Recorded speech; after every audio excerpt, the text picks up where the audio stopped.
Shalom. Hari ini saya mau share firman Tuhan tentang penghakiman menurut dasar hukum Tuhan. Mari kita mau sama-sama baca Matius pasal 7 ayat 1 dan 2. Firman Tuhan berkata, "Jangan kamu menghakimi supaya kamu tidak dihakimi. Karena dengan penghakiman yang kamu pakai untuk menghakimi, kamu akan dihakimi, dan ukuran yang kamu pakai untuk mengukur akan diukurkan kepadamu." Ayat firman Tuhan yang kita baca ini dengan jelas kita mengerti bahwa Tuhan melarang kita untuk menghakimi. Tuhan tidak pernah memberi hak atau kuasa kepada manusia untuk menghakimi. Penghakiman itu hanya haknya Tuhan. Kita tidak boleh mengambil apa yang menjadi haknya Tuhan. Kalau kita mengambil haknya Tuhan ini, kita menghakimi manusia itu, firman Tuhan katakan, nanti kita sendiri yang dihakimi oleh Tuhan.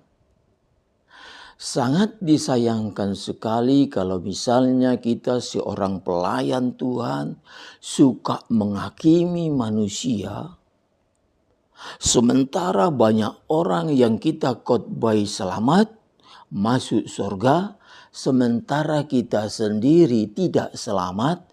Kenapa? Karena kita harus dihakimi oleh Tuhan.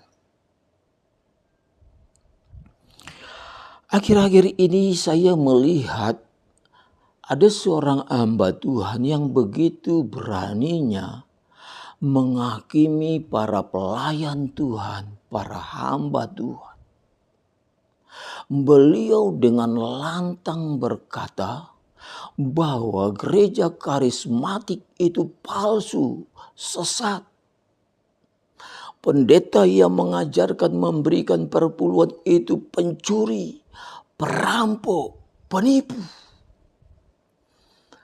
Ketika saya mendengar kata-kata pendeta itu, saya melihat tidak ada sedikit pun rasa takut kepada Tuhan.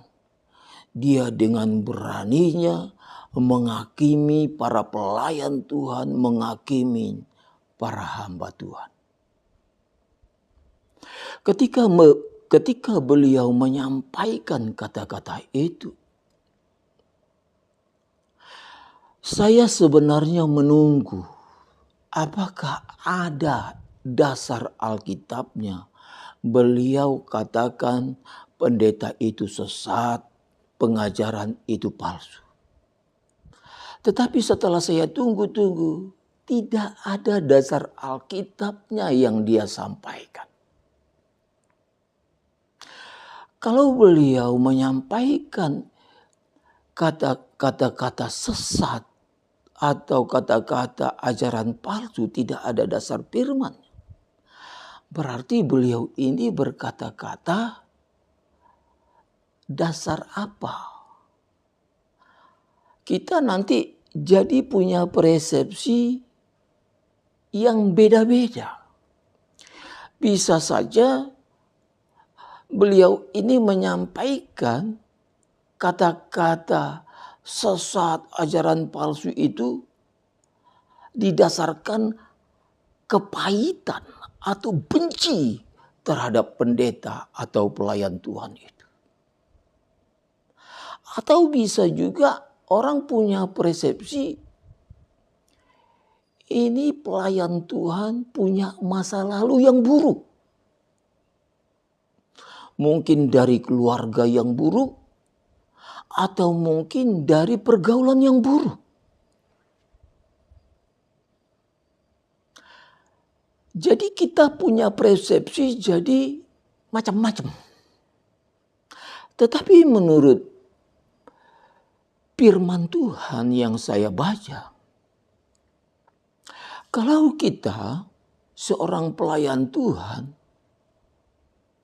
sudah diurapi Tuhan, sudah dipakai Tuhan, harusnya kata-kata yang keluar dari bibir mulut kita harus menguatkan yang letih lesu. Itu ditulis di dalam Mazmur pasal 50 ayat 4. Nah, kalau hamba Tuhan, pelayan Tuhan berbicara atas firman. Saya berbicara atas firman ini. Jadi enggak main-main, serius.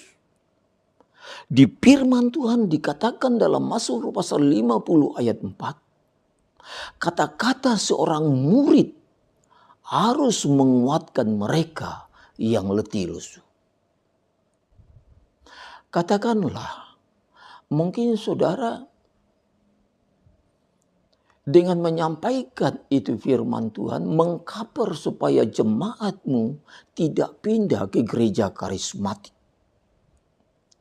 Tapi ingat, mereka juga mau mengerti dasar firmannya apa.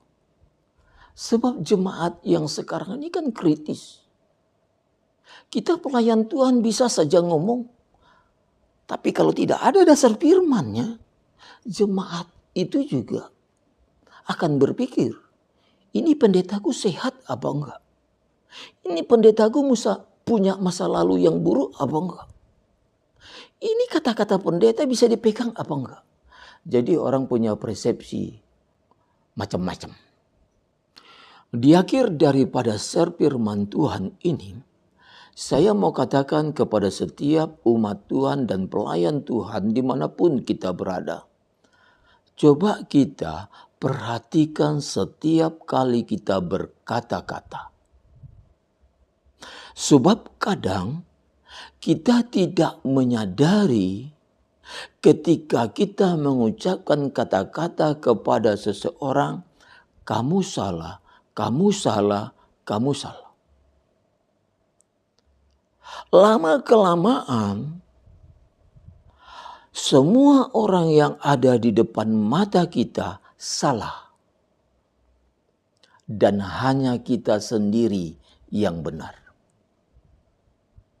Saya mau katakan kepada kita, kalau kita termasuk kategori seperti yang saya katakan ini, berarti Anda sedang bermasalah. Anda perlu berdoa kepada Tuhan supaya firman Tuhan itu memerdekakan hidupmu sehingga hidupmu tidak penuh masalah. Demikian share firman Tuhan yang saya sampaikan. Tuhan memberkati. Jangan lupa like, subscribe. Tekan sekarang juga ya. Tekan sekarang juga ya. Tombol merah.